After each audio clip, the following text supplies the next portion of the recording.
என்னோட சேனல் பார்க்குற என்னோட பெரியவங்களா இருக்கட்டும், என்னோட சின்னவங்களா இருக்கட்டும், ஃபஸ்ட்டு என்னோட வணக்கம். இது வந்து ஞாயிற்றுக்கிழமை காடை வந்துட்டு ஃப்ரை பண்ண சொல்லிட்டாங்க பசங்க. அதனால் காடை வந்து வாங்கிட்டு வந்து கடையில் தான் வாங்கிட்டு வந்தோம். அங்கேயே க்ளீன் பண்ணிட்டு வந்துட்டாங்க. அதை ஃப்ரை பண்ணோம். அது எப்படி ஃப்ரை பண்ணோம், என்னென்ன திங்ஸ் போட்டு இது பண்ணோம் அப்படின்னு சொல்லிட்டு ஒரு ஃபுல் வீடியோவாக மேக் பண்ணி லென்த் வீடியோவாக போட்டிருக்கேன். வீடியோ வந்து பிடிச்சிருந்தா லைக் பண்ணுங்கள், கமெண்ட் பண்ணுங்கள். ஃபஸ்ட்டு வந்து சப்ஸ்கிரைப் பண்ணிக்கோங்க. காடை வந்து ஃப்ரை பண்ணிட்டோம் அப்படிங்கிறத விட மாசி திருவிழா வந்து இந்த பக்கம் வந்து ரொம்ப ஸ்பெஷலாக கொண்டாடினாங்க.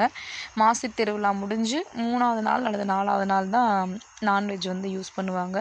மாசி திருவிழான்னா என்ன அப்படின்னு பார்த்தீங்கன்னா, இங்கே வந்துட்டு பாப்பாவட்டி உச்சாண்டம்மன் கோயில், அடுத்து வந்து கருமாத்தூர் முனுசாமி கோயில், இதெல்லாம் ரொம்ப ஃபேமஸ்ஸு.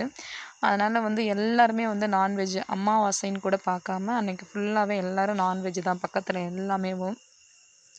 வீடியோ வந்து பிடிச்சிருக்கா?